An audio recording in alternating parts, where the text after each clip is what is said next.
Well, the latest sensation of the sports pages these days is Wossamotta U and its forward-passing phenom, Bullwinkle Moose. Look, Natasha, 200 to 1. Some score, darling. Scored nothing. Those are the betting odds on Wossamotta U. Boris, why you're smiling that sneaky little smile? I know Moose can throw passes. I wonder if he could throw a whole game. Meanwhile, it wasn't all cleats and shoulder pads for our heroes. Eager to make good grades, they really had to burn the midnight oil. How come we're burning the midnight oil, Rock? They turn off the electricity at 10 o'clock. Oh, knit one, purl two, knit two, purl one, knit one, purl two. What are you doing, Bullwinkle? Studying for a test. In what? My toughest class, advanced crocheting.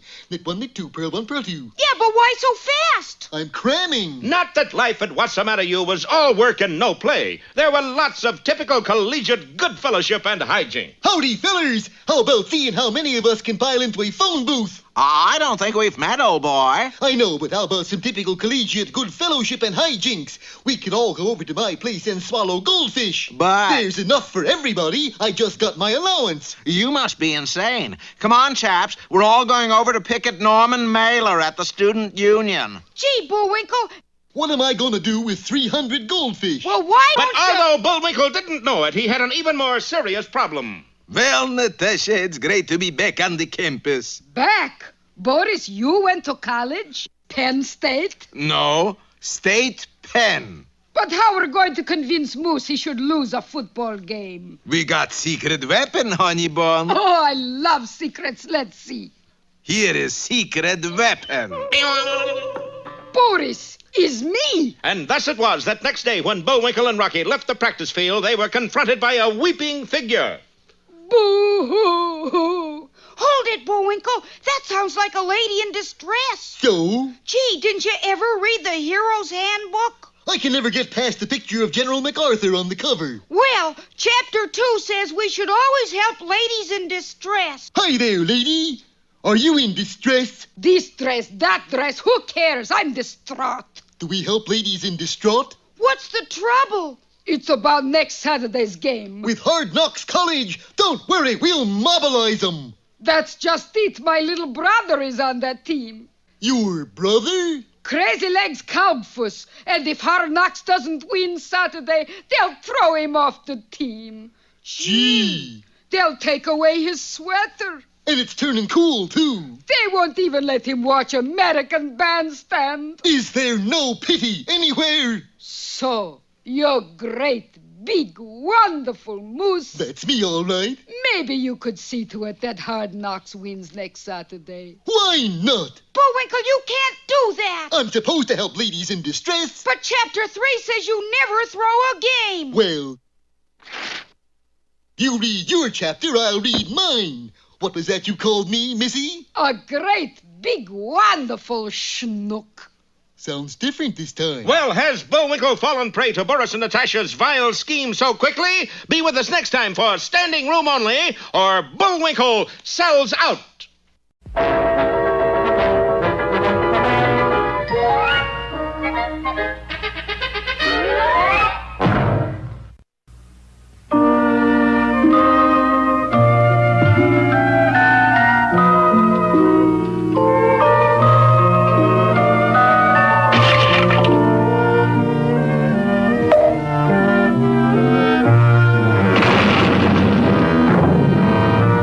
There once lived a king who almost became famous for inventing the game of golf. It occurred to him one day that it might be fun to strike a ball with a stick, so he did just that. The ball flew into the air, sliced, and fell into a deep thicket. I goofed. Each time he hit the ball, the same thing happened. I goofed. I goofed. I goofed. I beg your pardon, sire, but what is that you're doing? Why, it's quite simple. I'm playing a round of goof. He was close, but not close enough. He did, however, become famous for something else. It happened one morning as he was playing 17 holes of goof when his ball, which sliced as usual, If ever I catch the blockhead who broke my window, I am the blockhead who broke your window, and you will what? Your Highness, well, I'll just have to say, you certainly are truthful. The word of this deed spread through the kingdom like wildfire. The king told the truth. Yes, we have a truthful king. That wasn't all, for when the king said to the butcher, I'm sorry that I broke your window, and I promise that I will pay for it out of the tax money. early the next morning, Hear ye, hear ye! All butchers in this shop. It's time to pay the weenie tax. Already, it seems like I paid the weenie tax just yesterday. You did, but it's time again. the butcher paid the king the 20-wrinkle weenie tax. That is for the window I broke yesterday. The king kept his promise. Kept his promise. Kept his promise? Thus it was that the king became famous. The king was very proud of this reputation, but it was soon to lead him into a tragic situation. For in the woods, just out of town, there lived an old witch who was the best evil witch in the land. One day, as she was in the woods walking her bat, she chanced to see the king who was out for his daily round of goof. 3. And the witch fell in love. Oh, boy, are you good looking. Please, don't talk to me in my backswing. That's a nasty slice you got there, but I don't care. I'll marry anyway. What are you, a comedian or something? No, I'm an ugly old witch. I noticed that. Now go away. You're goofing up my goof game. The witch knew that the only way she could get the king to marry her was by trickery. So, mixing a special brew, she was waiting when the king came out to play the following day. No sooner had she drunk the mixture when she turned into a beautiful princess. When the king approached, looking for his goofball, Pardon me, ma'am. Did you happen to see a... Boy, are you good looking? I know. Do you want to get married? Heck yes. Promise? I promise. happy as the king hurried her back to his castle to prepare for the wedding. Unfortunately, the spell that she had cast upon herself was a short one, and when the clock in the tower struck 12, the spell was broken.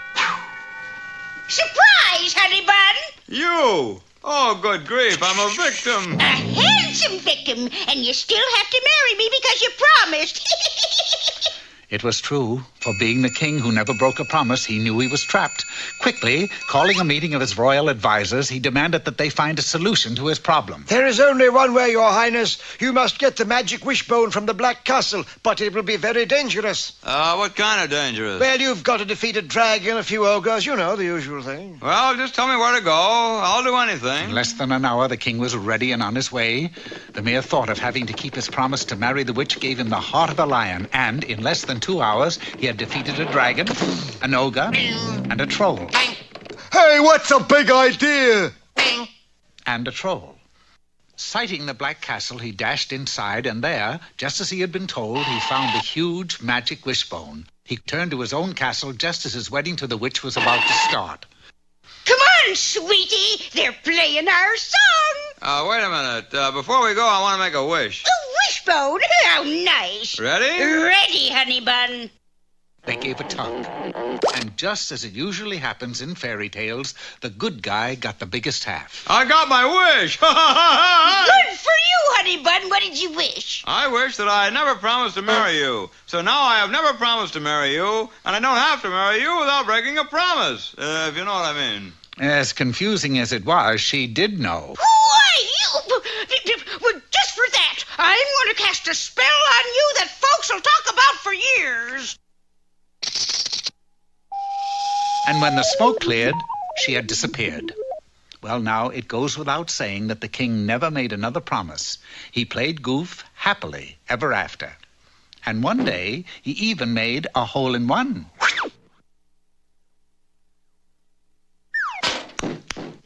I goofed.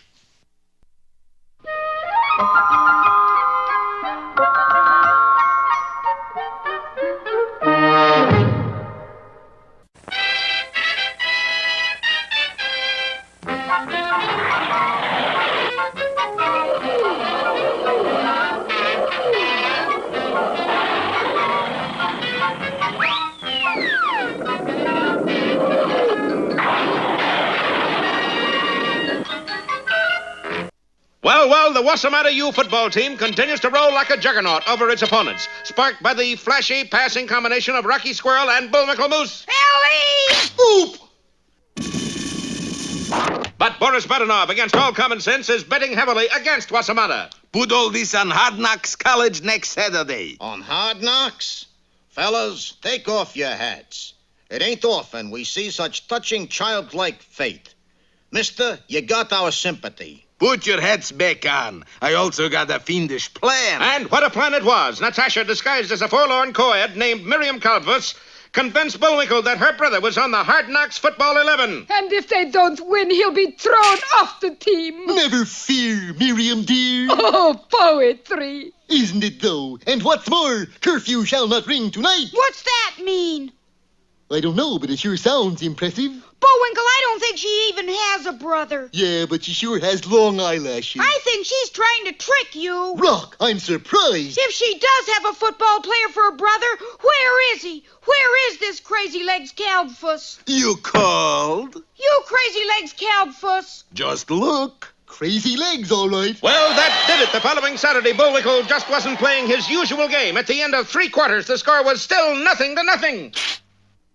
Boo! Bullwinkle, you fumbled. I bet those eyelashes are 2 inches long. As a matter of fact, the only reason Hard Knocks hadn't scored was that they were almost as bad a team as Wossamotta U. 2-7 hike. Bullwinkle, you missed him. Go on, Whizzer. You're in the clear. And he was, too. But unfortunately, in donning his uniform, Whizzer Black had inadvertently tied together the laces of his right and left shoes. As a result... Boy, that's a lucky break. Eyelashes must be 3 inches long. Hey, you know who we haven't seen on the field yet? Among others, Prince Suvarnabhuma. No, Crazy Legs Kalbfuss. Probably saving him for the last quarter. This is the last quarter. Maybe they're 4 inches long. What are? Miriam's eyelashes. See? Where? There in the end zone behind us. Sure enough, Miriam Kalbfuss Or as we know her, Natasha Fatah. was in the stands cheering for Hard Knocks. Kill the moose! And look who's beside her. Crazy legs. It was a trick. Signals. 1, 2, 3, help! Oh, what a dirty guy. I'll get you, Crazy legs. Bullwinkle, no! You're running the wrong way! Nobody can make a monkey's uncle out of Bullwinkle J. Oh, boy. You know, Booby, I don't like the look in his eye. I told you Moose had no sense of humor. Quick as a flash, Burris slipped out of his seat and disappeared into the crowd. Where'd he go? Bullwinkle, look out! Yes, by now, the mighty Moose stood at the 1-foot line, just 12 inches away from scoring the winning goal for his opponents. The Hard Knocks players struggled closer. Gee, these football fields are long. Boris was still ducking through the crowd, and where? Clear at the other end of the field, the Hard Knocks players leaped on Bullwinkle to drive him over the goal line, and at that moment, the referee raised his gun to signal the end of the game. Boy, we've had everything in this episode but the kitchen sink. What do you think this is? Well, is Wossamotta U doomed to its first defeat? We'll find out in our next excitement-riddled episode. Bullwinkle scores again, or Fool's Goal. Hello, poetry pals. I'm wearing this Old Mother Hubbard because today's poem is Old Mother Hubbard. Pretty slick, huh? Old Mother Hubbard went to the cupboard to get her poor dog a bone. But when she got there, the cupboard was bare, and so the poor dog got none. Hold it. You mean after 5 years of watchdog and I don't get a bone? That's what the poem says. That does it. I'm going on strike. On strike? I'll pull out every pooch from Pottsville or Paducah. Mother Hubbard unfair to canine. But... She's anti-dog. No, I'm Mother Hubbard. Unfair. Now, wait. I don't have a bone, but will something else do? Like such as what? So she went to the bread box to get him some bread, but as soon as he saw it... You kidding, he said? So she went to the icebox and hauled out a steak. And as soon as he saw it, he started to shake. Oh, boy, oh, boy, oh, boy. That's okay, huh? Well, it's not a bone, mind you. Well, then... It'll do. Now, here's your new watchdogging contract. How come it's all tattered on the edge? That? Those are the fringe benefits.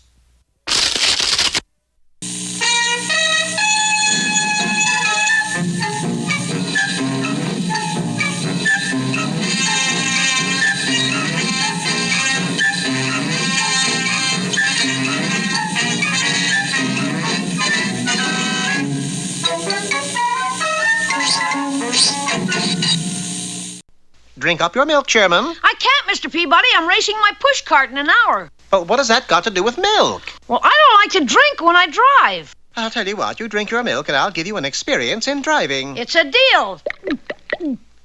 I wiped off Sherman's mustache and then set the way back in forth for the state of Indiana in the year 1910. Who are we going to meet, Mr. Peabody? The man who won the first Indianapolis auto race, Barnaby Victor. We entered the Wayback and arrived at the Speedway as the race was about to get underway. Two ancient vehicles stood idling at the starting line. Which car belongs to Barnaby Victor, Mr. Peabody? The one without wheels, Sherman. Mr. Victor, don't you know your car hasn't got wheels? That's all right, Sonny. It doesn't have any gas either. And sure enough, his machine fell silent.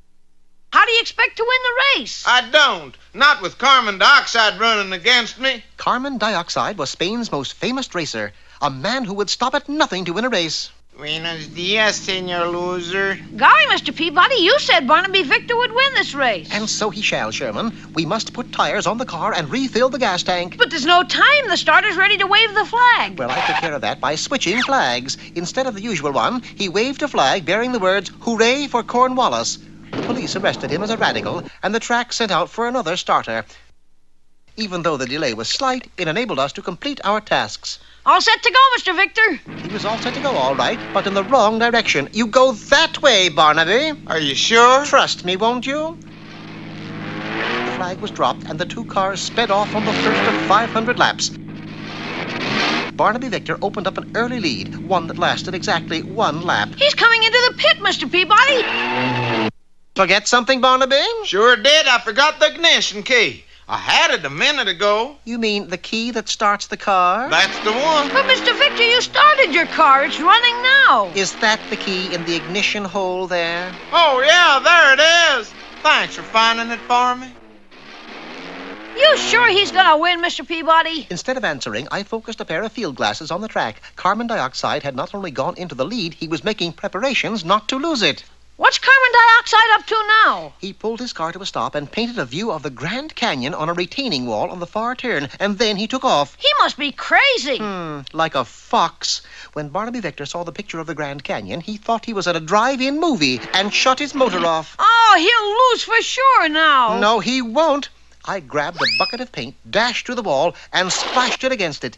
In black letters came the words, "The End." Barnaby assumed the show was over and resumed racing. Soon he had not only caught up, but was out in front. Now if he can only hold the lead. But he didn't. Dioxide turned on a siren, put on a policeman's uniform, and forced Barnaby to stop. He then gave him a ticket for speeding. By the time we got there, Dioxide had resumed racing. Get going, Mr. Victor. Can't, Sonny. Why not? That officer took my license away. There was no time to argue. The race was almost over. Quick, Sherman, pretend you're feeling faint. Huh? A fainting spell. Have one. Oh, I feel dizzy. Quick, we must get this poor boy to a hospital. But I don't have a license. You don't need one. We got into the car and roared off. Which way to the hospital? Just keep going. I'll tell you when to stop. Even with his foot down to the floorboards, Victor's car was not gaining on Dioxide. It was then I noticed the speedometer only went as high as 50. So I simply broke the glass and pushed the needle. Naturally, the car went faster. As we went into the last lap, we forged ahead. Mr. Peabody, our gas tank, it reads empty. And that wasn't our only concern. Carbon Dioxide had lit a stick of TNT and threw it into our auto. Put it out, Mr. Peabody. But instead of doing so, I let it fly in back of us. The explosion occurred just as we ran completely out of gas, but the shock wave picked us up and thrust us across the finish line, victorious. Barnaby Victor had won the race, and Carbon Dioxide was banned from racing. Did Mr. Victor ever race again? No, Sherman. As soon as he crossed the finish line, he headed for a gold mine he owned in the hills and was never seen again. How come? Well, look, Sherman, the road only goes one way. And he never came out of that hole in the ground? That's right. Sherman, you are now looking at a one-track mine.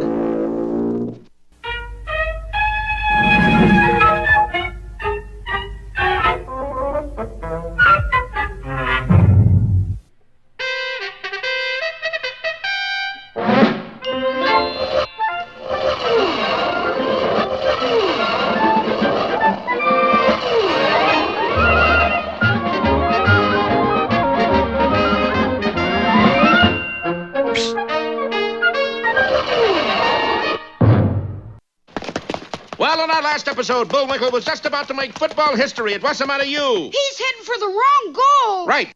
For in the stands, Bullwinkle had spotted Crazy Legs Cobfuss. Doggone Crazy Legs. Here I've been taking it easy so he wouldn't get thrown off the team. Now I find out he's not even on it. Where'd he go? And Bullwinkle stopped just 1 foot short of the wrong goal line with a horde of tacklers coming after him. But just then... Bye-bye, bird brain. Yes, Boris popped into sight clear at the other end of the stadium. Oh, Baz Faz. Things had happened fast and furious. I'm fast and he's furious. So angry was Bullwinkle that he looked around for something to throw at the fleeting Boris. There was only one thing handy, the football. He hurled it just as he was hit by a cloud of tacklers. The ball zoomed over the heads of the astonished players. It was clearly headed right out of the stadium. But just as it reached the end zone, a furry streak intercepted it. It's a touchdown! Touchdown! We win! Yay! Ow! Is that the end, Boris? It's not my elbow, honey bun. Let that be a lesson to you, Bullwinkle. Always play your best game no matter what the provocation. Yeah, what the provocation, I always say. As a result of Bullwinkle's performance, Wossamotta became the top-ranked team in the country. Their new stadium was packed every weekend with thousands of fans. Wossamotta was making money hand over fist, over hand. Gentlemen, Bullwinkle Moose is the greatest football attraction since Blue Grain. Isn't that Red Grange, Chancellor? Let's not be controversial, Harkaby. Wossamotta is in the black for the first time in history. At last we can afford to get some new teaching equipment. Yes, my world map is so old it still shows the Earth is flat. But nobody believes that. Our current event books say that McKinley is still president. And lots of people believe that. You mean he isn't? But now we can afford better teaching tools. Gentlemen, you must be mad. No, new equipment? Of course. New athletic equipment. We can't afford to offend Coach Canute. And so in rapid succession, Wossamotta built an indoor baseball diamond, a 97-room home for Coach Canute, and a pink marble field house shaped like the Taj Mahal. It's lovely by moonlight. How about another test tube for the physics lab? We gotta draw the line somewhere. Besides, it's time to meet the latest addition to our faculty, the world's greatest mathematical genius, Dr. Isosceles Digit. Dr. Digit, are you here to start a new math department? Are you kidding, Jack? I'm here to figure out new football plays. And meanwhile, what of those two heels without soles, Boris and Natasha? Yes, what of us, darling? Natasha, there's only one way to fix the game and beat that idiot Moose. And that is? We got to get our own football team. And within a few days, Boris had assembled the meanest, toughest gang of rascals and rogues in the state, the Mud City Manglers. Look at them, Natasha. Must I, darling? I just had lunch. And wait till you meet the coach. Darling, who could be mean and cruel enough to coach this mob of killers? Who else? You don't mean. All right, team, a little pepper. Last man out of the huddle is the first man dead. Boris, his fearless leader. Yeah, he's doing a guest shot in this sequence. A guest shot? There goes a guest now. Well, what a team this is for our heroes to face. Be sure to see our next episode, Rogues Gallery, or Hold That Lineup.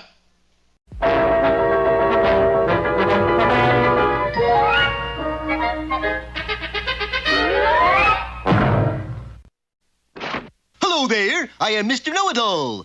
Today, for all you golf addicts who are having father-in-law trouble, I am going to show you how to shoot par. Arriving at the golf course, we seek out the services of a caddy, preferably a big, strong one. Hi! Or a little weak one, as the case may be. First, I shall demonstrate the neophyte golfer's worst habit. Hand me my driver, caddy. Yes, sir. Now hand me a cup of tea. Cup of tea? What are you going to do with that? I'm going to tee off. That done, we now hit the ball. Gee, you missed. I know, which proves you should never drink when you drive. Having finally hit the ball, we discover it has landed in some thick woods. Therefore, I choose an iron for my next club. Here you are, Mr. Know-It-All. That isn't an iron, you silly caddy. This is an iron. The iron will not only flatten out your swing, it also flattens the golfer, or golfee. Uh-oh. Tough luck, Mr. Know-It-All. It went right into the sand trap. The only effective way to get the ball out of a sand trap is by blasting. Mr. What do you know? A hole in one. One moose, that is. Buenos dias, caddy. Where are you going, Mr. Know-It-All? I'm going to play in a tournament down in Tijuana. Tijuana? I never heard of a tournament down there. Oh, come now. Everybody's heard of the Gulf of Mexico.